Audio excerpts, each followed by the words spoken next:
What if I told you that your launch wasn't a failure, but an almost success? Every time you scrap everything and start from scratch, you're not just wasting time, you're leaving money on the table. Today, we're talking about the burn it all down mindset that's keeping you stuck and the small, smart shifts that you can make to make all the difference. Being an online business owner is full of ups and downs. Some days you can't imagine going back to your 9 to 5, and other days you want to burn your whole business to the ground. We get it. Welcome to Chaos to Conversions, a podcast of practical, no BS strategies to grow your online business. Each week, we're chatting about launching, copywriting, mindset, and more, so you can make sense of the chaos and do more of what works. Join the conversation and let's grow together. Hi, everybody, and welcome back to Chaos to Conversions. This is episode 54, and today we are going to be talking about a pretty common mistake that honestly you might not even know that you're doing when it happens.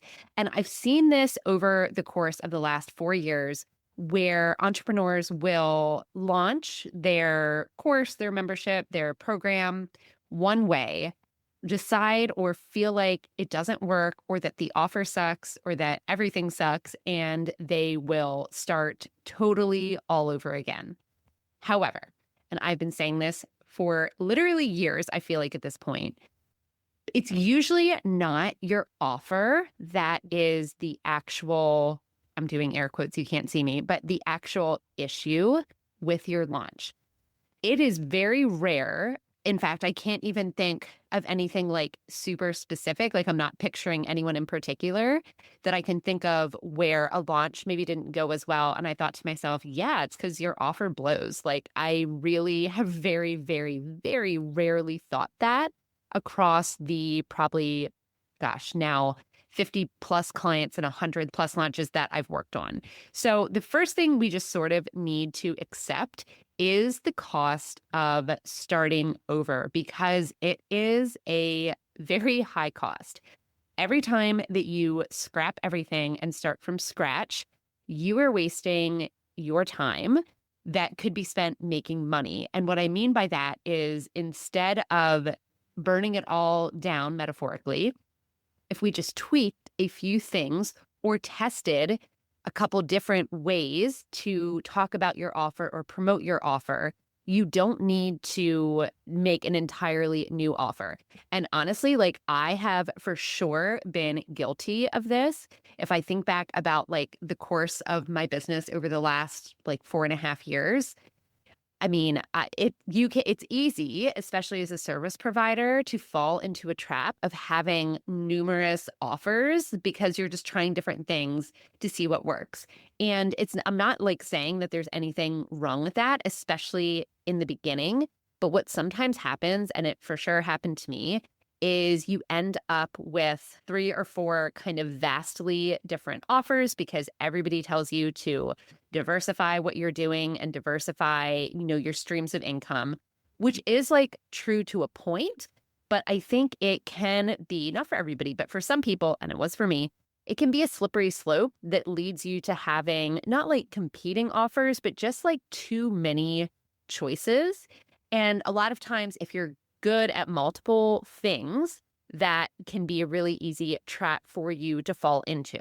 So if you really want to make your one program, course, membership work, instead of starting the whole thing over, let's think about where we can optimize rather than trying to create something new. And honestly, it's not super difficult to get into this burn it all down mentality. There's a ton of reasons why we default to the burn it all down sort of mindset or mode, because it's really easy to get yourself into a all or nothing kind of mindset. And if your launch didn't work the way that you thought it was going to, or it wasn't perfect, or you made some mistakes along the way, or you didn't get as many sales as you wanted to, then it certainly must be broken. And this can come from a lot of different places. The online space, right? And Brandon and I have talked about this at length in some of our joint episodes, but the online space definitely has a sense of like putting your best face and your best foot forward. So you've seen people talk about their six-figure launches and their wildly successful launches with super high conversion, super high attendance, very high energy, lots of like wow and that kind of stuff. So it's easy to, even if you're actively fighting against kind of being sucked into that, it's easy to see how you can sort of maybe start to think subconsciously that these six-figure launches, these case studies that you've read, are the only benchmark for success. When in reality, smaller launches can be successful too, even if you don't have a super huge audience yet. There has been a trend that I've seen lately about people posting like their launch lessons and things that they've learned. People generally don't post that though until they've had a successful launch. So yes, everyone has to start somewhere, right? For sure. And everybody at first started with an audience of 0. But that doesn't mean that it's easy to keep yourself from feeling like, oh, man, I didn't have the launch that I wanted, so let's start it all over again. The other thing to think about is the emotional roller coaster that is launching. You have worked really hard on whatever it is that you're putting out there into the world. And sometimes just the absolute feeling of defeat, if it didn't go like you'd hoped, can lead you feeling like you need to scrap everything and start all over. And then let's also, of course, talk about the data. If you kept any data for your launch, first off, huge success. I cannot tell you how many people I've worked with. No shade against you if you're one of my past clients who kept literally no data, but it's the majority. If you kept any data for your launch from your last launch, that is a massive, massive win. Even though the data can be overwhelming and you might not be sure of what needs to change, that is a problem that can be solved with, with help and with talking to experts and doing some additional research. You can get through the data. It can feel overwhelming for sure at first. And if you didn't keep any data at all, then you might not even have a real clear idea if your launch went well or if it didn't. And you just might feel like it didn't because you had certain expectations, which can lead to you wanting to burn the whole thing down again. So we need to try and start to reframe this idea of what if your last launch wasn't a failure, but an almost success. And with these couple shifts that we can make, and that's what I'm going to talk about next, we can make some simple tweaks to kind of get to hopefully a bigger win for you. And this doesn't have to be like every time you launch, you do a 5-day live event and go live on Instagram every day and have a choreographed dance on TikTok. It doesn't have to be all that. There are very simple, subtle tweaks that you can make as though a launch is a science experiment, and then going back and looking at the data and if those tweaks work to decide if you want to keep going that way or maybe if we need to make another pivot. Okay, let's get into talking about some of the small tweaks that you can make to get some bigger wins during your launch. So before we burn this whole thing down, if I haven't said that enough, let's think about some things that we can do instead. So instead of, for example, designing or redesigning, I should say, an entire different lead magnet for whatever your live launch event is going to later on be, instead of redesigning the whole thing, or maybe even creating something completely new, you may want to do that. You may not want to do that. And if you're not feeling pulled to create an entirely new lead magnet for each launch, then just don't do it. Optimize what you have already done, especially if it worked in the past. So some things to look at when you're thinking about your lead magnet. If it's not converting very well, and just as a benchmark number, usually 100 people should have at least viewed the landing page. And if at least 30 of those people have opted in, then it's going okay. Of course, we'd love to see a number higher than a 30% conversion, but if at least 30% of the people who are landing on the page are opting in, you can feel pretty good about it. If it's less than that, consider tweaking the headline. consider tweaking the copy on the actual page, then waiting. Look at the design. Is it too busy? Look at the CTA. Is it clear what they are getting when they hit submit? So again, you don't necessarily need to tweak all four, did I say four, three or four of those things at once. Tweak one at a time and see if the performance changes. Now, you can't also just tweak one thing and then not talk about your lead magnet or get people to try and download it or opt in or register for the webinar, for example, if your freebie is a free training. You have to keep promoting it. You can't just tweak it and then like ghost it. So stay strong, make some changes. And the other thing that I've seen people do is be kind of afraid to tweak and pivot mid-launch. This idea of like staying the course or, don't mess with anything during your launch and just like, let's ride with what we have. That is, I don't know where that came from originally. I'm not like, don't quit mid-launch, but you can certainly change small details or even big details. We can talk about that next during your launch.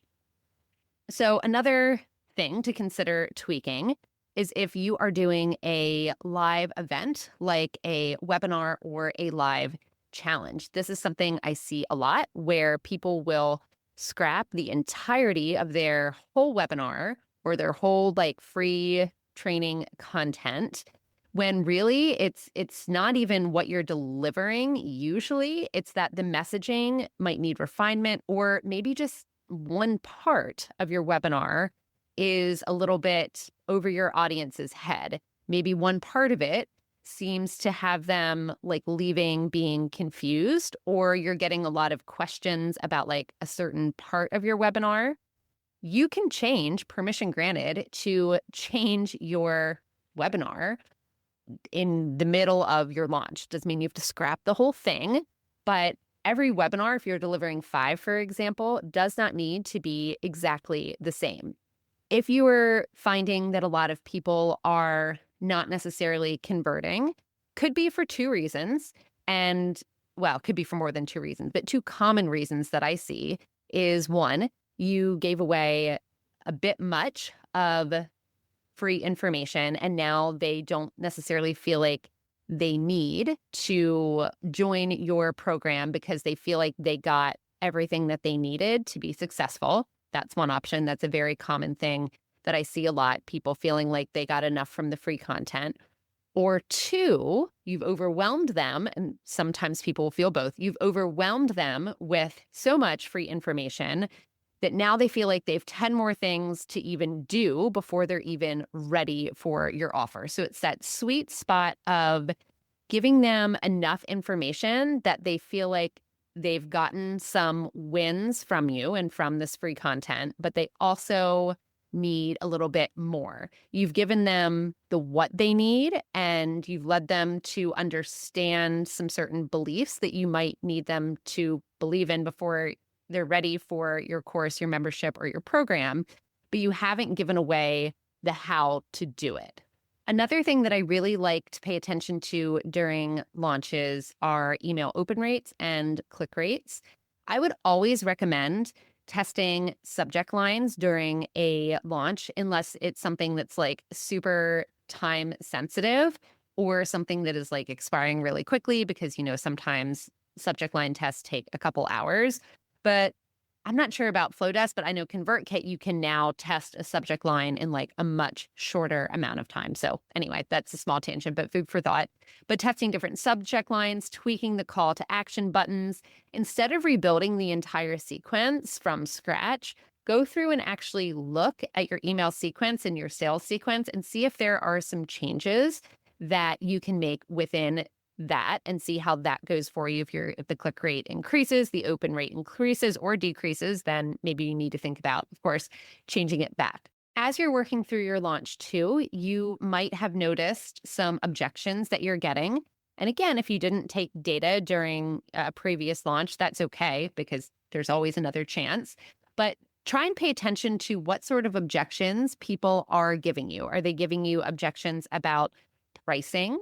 Are they giving you objections about how much time your program is going to take? Or are they giving you objections about how they're not sure it's a good fit for them? Maybe they don't feel ready. So all three of these things can tell you some small shifts maybe that you need to make in your messaging, like by better explaining the value of your offer that could help to address the sort of pricing objection rather than just talking about like the features and what's inside, the actual value that they'll get and how they will feel after they've completed your program. Another thing that I've seen be actually pretty helpful for price objections is offering a payment plan or increasing the payment plan. Like maybe if you're selling something a bit higher ticket that you originally had a 3-part payment plan for, extending it to like a 5 or a 6-part payment plan. That could be something that could get some people over the hump as well. As far as time objections, so that is where you can think about your messaging and how much time that your offer is going to save the people who are going to purchase it. You can also think about, is there anything that you could add in perhaps, especially if it's already created, that might be able to save them time? Now, of course, I'm speaking like super generically because I'm trying to talk to anyone with any product, but if there's any sort of like templates or swipe files or anything that could be beneficial that maybe you sell separately, you could consider adding that in as a bonus during your launch, seeing how that goes. And finally, thinking about people questioning, is this offer right for them? So this is where it's really important that you have a super clear and specific audience in mind when you are talking about what you are offering. We also want to make sure that during our messaging before we actually launch and during our launch too, that we're making sure that people feel capable, that they can achieve, that they have trust in themselves, that they can achieve what you're promising. So in that, this is the kind of tricky, I think it's one of the hardest parts for me when I write my content, but making sure that people feel confident that they can achieve whatever goal or transformation you're helping them with. Here's just a quick real life example from someone, a client that I helped launch in 2024. She had previously done the previous year an email only launch. She is not much for like specifically live launching. Her lifestyle just doesn't really allow her to be like face to camera and doing live Q&As or webinars. So she definitely didn't want to do that. And it was super clear from the beginning, and I wasn't going to change her mind. And I didn't even really want to try because you should definitely launch in a way that aligns with you and your energy. But I did convince her because it wasn't that she hated being on camera per se.